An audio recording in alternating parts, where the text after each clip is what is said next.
edital do SMV está chegando e tudo indica que ele tem tudo para ser um dos maiores concursos para quem tem nível superior e para quem quer ganhar um salário inicial aí de mais de R$ 10.000 por mês. E hoje eu queria trazer para vocês que você não precisa estudar 8 horas por dia ou ser um gênio para passar nesse concurso. Então fica aqui que logo depois da nossa vinheta eu vou falar tudo sobre isso.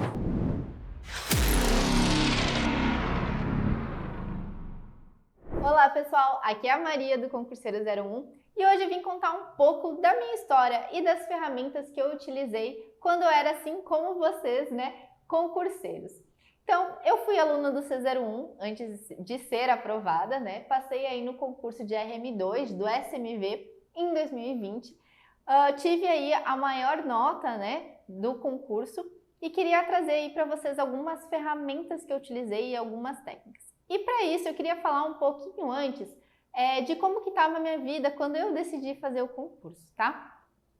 Eu trabalhava numa empresa, eu sou engenheira mecânica, para quem não me conhece. Eu trabalhava aí numa empresa onde eu não era reconhecida profissionalmente. Eu era reconhecida pelo meu trabalho, mas não reconhecida financeiramente pelo que eu executava. E o que eu via ao meu redor?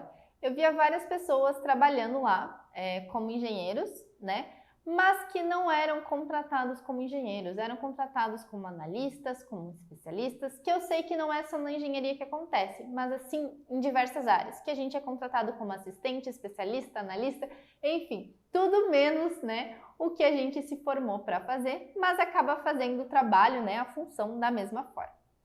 Então eu não conseguia ver uma progressão de carreira, não conseguia ver aonde eu ia conseguir evoluir lá dentro.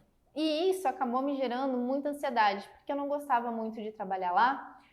Eu via as pessoas sendo demitidas, eu ia incorporando o trabalho dessas pessoas, o meu salário continuava o mesmo, então vinha pressão, vinha responsabilidade e isso começou a afetar meu corpo mesmo, Então eu vivia com dor de cabeça, eu não tinha tempo para minha família, eu não tinha tempo para cuidar de mim, fazer atividade física, que é uma coisa que eu gosto muito. E meu corpo começou a sentir, então eu cheguei a ter até dermatite de estresse por conta disso, tá?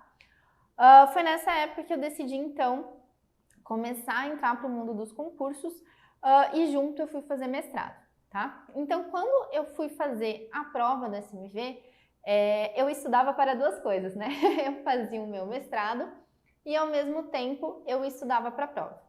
Então, um dos pontos chaves que a gente traz aqui dentro do Concurseiro 01 e que eu tento ao máximo passar para os nossos alunos é a questão da organização e do planejamento, tá? Por isso que a gente leva tão a sério o nosso cronograma e o nosso ciclo de estudos. Então, a gente faz um ciclo de estudos para os alunos, a gente orienta eles como montar uma rotina de estudos para que torne essa jornada mais fácil e mais tranquila, tá? Porque a organização é um ponto-chave muito importante para passar não só nesse concurso, mas em vários outros, tá? A gente diz que o SMV é um edital mais tranquilo, Se a gente for comparar aí com outros concursos, por questão de ser duas matérias de português e de formação militar naval. Então a dica maior que eu dou é assim, para quem vir a ser nosso aluno, a gente tem o nosso ciclo de estudos, cumpram ele. A gente fez pensando em vocês justamente porque a gente tem muitos alunos que trabalham, não só em um emprego, mas às vezes em dois. A gente tem alunos que são pais, então a gente sabe que demanda atenção dos filhos, obviamente. Então a gente tem alunos que trabalham e têm filhos, então o tempo que eles têm é muito restrito. Então, com o nosso ciclo de estudos, que foi uma coisa que me ajudou muito quando eu fiz o concurso, você acaba só tendo que executar. Então, já tem ali tudo que você precisa fazer e você só precisa sentar e executar, tá? Então, eu acho que essa é a primeira dica que eu dou, que é essa questão de organização e planejamento, tá? Então, tentem cumprir essa rotina de estudos porque vai ser muito importante para vocês a longo prazo. Outra ferramenta que eu utilizei muito, que me ajudou muito, foram os flashcards. Então, assim, a gente tem uma prova de naval que ela é muito de memorização, tá? Então, às vezes é uma palavrinha que é alterada, que vai fazer a questão ser certa ou incorreta, né? Então vocês têm que ficar atentos nesses detalhes, e uma forma de memorizar que foi muito importante para mim foi o flashcard. Como eu falei para vocês, eu estava no mestrado, e no meu mestrado eu tinha muitos experimentos para fazer. Então, quando eu colocava ali algum experimento, ou estava ali lixando algum material, ou fazendo alguma outra coisa, eu estava com o celular e fazendo flashcards, tá? Então, era uma maneira que eu encontrei, além das horas, né, que eu tinha programado para estudar para o concurso, de ganhar algumas horas extras estudando aí em alguns momentos do meu dia. Da mesma forma, as videoaulas eu acabei utilizando como uma forma de revisão.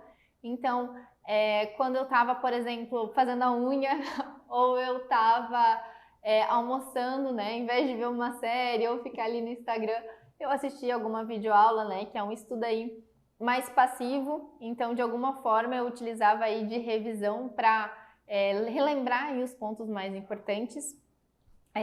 Em relação, não a mim, mas que eu acabei vendo em outros alunos, né, nesse meu tempo aí de concurseiro 01, audioaula, para mim, eu não utilizei muito porque para mim não funciona, né? Mas para vários alunos é uma ferramenta ótima que eles usavam para fazer corrida, para ir na academia, para lavar uma louça. E eu acho que esse é um diferencial que a gente tem aqui no C01, porque cada aluno tem um método de aprendizagem que funciona melhor para ele, né? E dentro do C01 a gente tem diversas aí ferramentas que vocês podem ir testando e ver que funciona para vocês. Como eu falei, para mim os flashcards foram maravilhosos, já a audioaula eu acabo dispersando meio rápido. Mas tem alunos que chegam para mim e que dizem absolutamente o contrário, né? Que eles não gostaram muito do flashcard, mas que são apaixonados aí na audioaula. Então, eu acho que dentro disso, a segunda aí dica que eu dou para quem está começando a estudar, e aproveitem para começar, se puderem estudar antes do edital, é testar essas ferramentas, testar esses métodos, ver o que funciona para você, né? É flashcard, é videoaula, é fazer os resumos, é pegar um resumo pronto, né? É rabiscar a bibliografia, é utilizar mapa mental. Então, fazer esse teste, ver o que mais funciona para você e o que te dá mais retorno no aprendizado, para que você consiga ir otimizando o seu tempo da maneira mais correta, e através dessas pequenas ferramentas que você vê que funcionam, você poder adaptar elas dentro do seu dia a dia, como eu falei para vocês, que eu fazia no mestrado ou fazia enquanto almoçava, tá? Então é muito importante vocês irem descobrindo isso a respeito de vocês. Bom, eu acho que além disso, o terceiro ponto, e eu acho que um dos mais importantes que eu gostaria de trazer para vocês, que para mim foi um diferencial, é a resolução de questões, tá? Então vocês vão fazer uma prova aí que é de questão, então é necessário que vocês pratiquem as questões também, tá? Então eu fazia muito simulado, fazia muita prova antiga, fazia muita questão de português da banca da Marinha, né? Então pegava ali as provas de colégio naval, escola naval, e tudo isso eu cronometrava, tá? Então eu não me sabotava, eu marcava ali no relógio, ia fazer um simulado, marcava no relógio, ia fazer uma prova, marcava no relógio, e eu deixava exatamente o tempo de prova, que são 3 horas, para fazer todas aquelas questões. E isso é muito importante, tá? E dentro das questões, eu sempre resolvi elas de modo ativo. O que significa isso? Eu sempre justificava cada alternativa. Então, na hora de fazer uma questão que tem 5 alternativas, às vezes você acaba aprendendo muito mais se você justifica do que se você só correta, errada e vai levando para frente. Então, às vezes você fazer 10 questões dessa maneira vale muito mais do que você fazer 30, 40 questões sem justificar por que está certo e por que está errado, tá? Então, era algo que eu fazia, e durante os simulados e as provas, eu ia criando o hábito de já ir riscando qual que era a palavra errada, justificando o português, sabe? Para deixar tudo organizadinho, até para quando eu fosse fazer revisão, saber do que se tratava, né? Ver as observações que eu tinha colocado. E em relação às questões, é uma maneira muito melhor de você aprender. Então eu sempre falo que quando for resolver uma questão, sempre corrijam. Mesmo que vocês tenham certeza dela, corrijam. Às vezes a gente fica em dúvida entre duas, né? A gente tem 5 opções. A gente sabe que 3 estão erradas, fica em dúvida de 2, acaba marcando no gabarito, vê que acertou, mas depois não volta para ver por que aquela que você estava em dúvida realmente estava incorreta, né? Então é importante vocês se atentarem a esses pormenores, tá?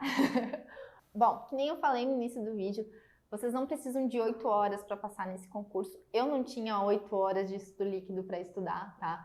E o tempo que eu tinha, que eu diria aí que era mais ou menos umas 6 horas por dia, eu dividia entre o meu mestrado e dividia entre o estudo para o concurso, tá?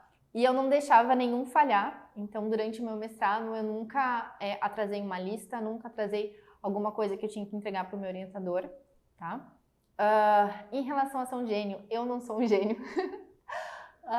Eu sempre fui uma aluna mediana, sempre fui muito esforçada, porém nunca fui aquela gênia, aquele ponto fora da curva. Pelo contrário, eu sempre fui esforçada para ter notas boas, não notas excepcionais. Eu nunca fui uma aluna excepcional, tá? Ali da minha turma de 40, eu ficava ali entre os 15, vamos supor, tá? Então, assim, não precisa ser gênio para passar nesse concurso. Tirem essa mentalidade da cabeça de vocês, que vocês não são capazes porque nunca foram melhor na graduação de vocês, tá? É legal falar que o estudo para concurso público ele é diferente do estudo que a gente faz para graduação. Até a motivação de vocês vai ser diferente, tá? A maturidade de vocês também vai ser diferente. E como eu falei, não é necessário 8 horas de estudo. Mas assim, se você tem 2, se vocês têm 3 horas de estudo, deem o máximo de vocês nessas 2, 3 horas. Esqueçam o celular. Se alguém mora com vocês, expliquem que aquele é seu horário de estudo, que você deve ser incomodado somente se tiver extrema necessidade, tá? Então, assim, muito foco para que vocês tenham uma eficiência boa no estudo de vocês durante aquele período de tempo que vocês têm, tá bom? Então era isso que eu queria trazer aqui para vocês, né? Os principais pontos e técnicas que eu acho importante que eu utilizei para ser aprovada.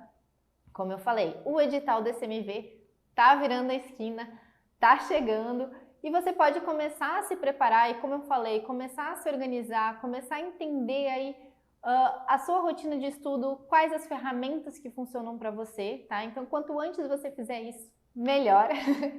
E se você não quer ir sozinho nessa caminhada, se você quer tornar ela mais simples, eu super indico o preparatório do Concurseiro 01, tá? A gente está com um ciclo de estudos maravilhoso. A gente tem simulados, provas antigas, todas essas ferramentas que eu falei para vocês, que funcionaram para mim, que funcionam para alguns alunos, né? Então, seja audioaula, videoaula, mapa mental, resumo em PDF, flashcards, testem, usem aí nossa plataforma, testem e vejam o que funciona para vocês, que a gente está aí para realmente facilitar a vida de vocês, tá? E se vocês querem se inscrever, clica aqui no primeiro link aqui da descrição do vídeo e eu espero vocês lá.